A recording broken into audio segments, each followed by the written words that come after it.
இந்த அன்னதானம் இருக்க அது நாம அறிந்தோ அறியாமலோ செஞ்சோம்னா அது நம்ம வாழ்க்கையில நமக்கு ஒரு மிகப்பெரிய வெற்றியை, மேன்மையை, ஆபத்து காலத்தில் உதவியை தரும். ஒரு வீடு வீடாக போய் சில பொருட்களை விற்பனை செய்கிற ஒரு சின்ன பையன், அவன் வீடு வீடா போய் வியாபாரம் பண்ணிட்டு இருக்கிறான். அன்னைக்குன்னு பார்த்து அவனுக்கு சாப்பாடே கிடைக்கல. அதனால அவன் என்ன பண்ணா, அப்படியே ஒவ்வொரு வீடா போனா. ஒரு வீட்டுல ஒரு சும்மா இருந்தாங்க, அவங்களும் ஏழை, பார்த்தாலே தெரியுது. சோறு கேட்கலான்னு நினைச்சான், ஆனா மானம் தடுத்தது. என்ன பண்றது, சரி வேண்டாம் அப்படின்ட்டு, அம்மா கொஞ்சம் தண்ணி கிடைக்குமா அப்படின்னு அந்த அம்மையார் கிட்ட கேட்டான். அந்த அம்மையார் அந்த பையனை பார்த்தாங்க, அவன் கண்ணில் பசி தெரிஞ்சது. உடனே என்ன பண்ணாங்களா, அவங்க வீட்லயும் ஒண்ணு இல்ல. அந்த அம்மா என்ன பண்ணாங்க, இருக்க நான் வரேன் அப்படின்னு உள்ள போய் ஒரு டம்ளர் பால் இருந்துச்சு, அந்த தண்ணிக்கு பதில் ஒரு டம்ளர் பாலை கொண்டாந்து கொடுத்தாங்க. குடிடா கண்ணா அடி கொடுத்தாங்க. அந்த பையன் வாங்கி குடிச்சிட்டு அவனுக்கு அப்படியே கண்ணில் தண்ணி வந்துருச்சு. நம்ம பசியோடு இருக்கிறத அந்த அம்மா புரிஞ்சுக்கிட்டாங்க. இந்த அம்மையார் அந்த பையனுக்கு பால் கொடுத்தாங்க, அவனுக்கு அப்படியே கண்ணில் தண்ணி வந்துருச்சு. அம்மா நன்றி அப்படின்னு. உடனே அந்த அம்மா சொன்னாங்க, சிவசிவா அதெல்லாம் ஒன்றும் தேவையில்லைப்பா, இது இறைவனுடைய கருணை, போயிட்டு வா அப்படின்ட்டாங்க. உடனே அந்த பையன் போயிட்டான். காலம் உருண்டோடியது. கொஞ்ச நாள் கழித்து அந்த அந்த பையன் அப்படியே மெல்ல மெல்ல மெல்ல படிச்சு மிகப்பெரிய டாக்டராக மாறினான்.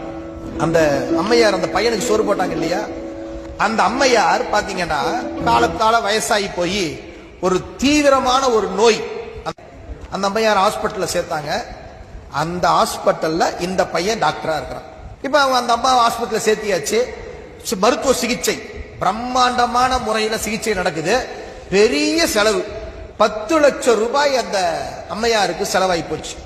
அந்த அம்மா டிஸ்சார்ஜ் ஆகிற நாள் பில்லு வருது. அந்த அம்மாவுக்கு பதட்டமா இருக்கு, நம்ம கிட்ட ஒண்ணுமே இல்லை. விசாரிச்ச வரையில பார்த்தா 5 லட்சம் 10 லட்சம்னு எல்லாம் சொல்றாங்க. நாம் எப்படி தரப்போறோம் தெரியலையே அப்படின்ட்டு அப்படியே பயந்துகிட்டே இருக்குது அந்த அம்மா. பில்லு கொண்டாந்து கொடுத்தாங்க. அம்மா என்னங்கம்மா பில்லு அப்படின்னாங்க. அந்த பில்லை வாங்கி அந்த அம்மா பாக்குது, ஒரு டம்ளர் பாலுக்கு இந்த மருத்துவ செலவு சமம் அப்படின்னு எழுதிருக்கு. இந்த அம்மாவுக்கு ஒண்ணுமே புரியல, என்னடா இது அப்படின்னு அது பார்த்துட்டு இருக்குது. அந்த பையன் டாக்டர் வரான். அம்மா வணக்கம், என்ன அடையாளம் தெரியலையா? இல்லையேப்பான், ஒரு 15 வருஷம் 20 வருஷத்துக்கு முன்னாடி நான் ஒரு முறை உங்க வீட்டுக்கு வந்து தண்ணி கேட்டேன், நீங்க பால் கொடுத்தீங்க. அன்றைக்கு அந்த பால் தான் என் உயிரை காப்பாற்றியது. அதற்கு நன்றி கடனாக நான் இன்றைக்கு உங்களுக்கு இந்த மருத்துவ செலவை நானே ஏற்றுக்கொண்டேன்னு சொன்னான்.